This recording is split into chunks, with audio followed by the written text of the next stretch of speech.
Hivi unakumbuka kilichomkuta Manyanya kwenye Igizo ya Dunia? Manyanya alikuwa anachangisha 3,000. Alikuwa anapiga hela nyingi sana, lakini sasa ukiangalia watu wengi wanafuata movie library. Watu hawaangalii movie YouTube moja kwa moja. Umenipata? Sasa sisi watu wa library tulikuwa tuzipati kwa sababu huwezi kudownload kwenye ile faili lake. Mimi nikiwemo nililipa ile 3,000 kwenye lile faili lake la Dunia. Lakini sasa au download mimi naangalia movie, mimi nafaidika. Mimi sifuatilii Dunia. Umenipata? Mimi sifuatilii Dunia. Mimi na download, lengo nifanyaje? Niuze. Ninavyo download natumia nini? Natumia hela. Sawa? Ninavyouza nauza napata hela. Hela ile natakiwa inagawika sehemu nyingi. Maana yake nauza na ninunua tena bando ili ni download tena movie yako wewe. Hela ile ambayo nauza inabidi nilipe tena pango. Ile ambayo nauza kile kipande kimoja ambacho wewe vipande 15 unavyovitoa kwa mwezi unataka 20,000. Kipande kimoja unauza shilingi ngapi Bailam? Vipande 15 unataka 25,000 kwa mwezi. Oya.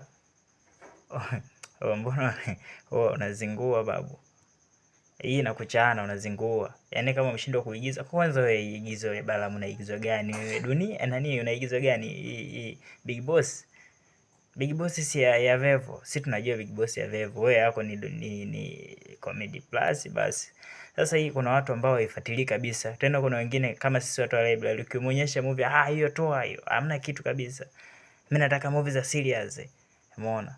Kwa hiyo wewe fanya kazi babu. Bailam, YouTube inakulipa vizuri, na kama ilipi angalia michongo mingine. Kuna kazi nyingi za kushona, sijui kuna kazi ziko nyingi. Kazi ziko nyingi. Oya, tunasumbuliwa na watu wengi. Yana nyinyi sasa wasanii mnaanza, acheni kuigiza kama mnaanza kutusumbua na nyinyi. Tunasumbuliwa na TRA, wanataka sijui leseni. Tunasumbuliwa na watu wa Umoja Movie ambao sijui mwatuma nyinyi wenyewe sijui nini. Bado tunasumbuliwa tena na watu wa nani, ndo hao wakina Msati hao nini the Red Lion hao wanasajili vitambulisho. Bado tena tuna majukumu kibao. Ofisi hiyo pango labda 70,000, 50,000, elfu ngapi. Bado tena mahitaji yako. Bailam, unaingiza shilingi ngapi kwa siku kwenye library? Wanataka tulipe 25,000 kwa mwezi. Vipande 15. Vipande 15 unauza shilingi ngapi? Siku yetu kwa vipande 15 kwa shilingi 500. Mwezi mmoja unapata movie za 500, maigizo ya 500, vipande 15.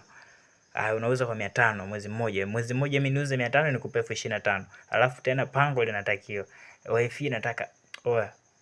Acha kuigiza.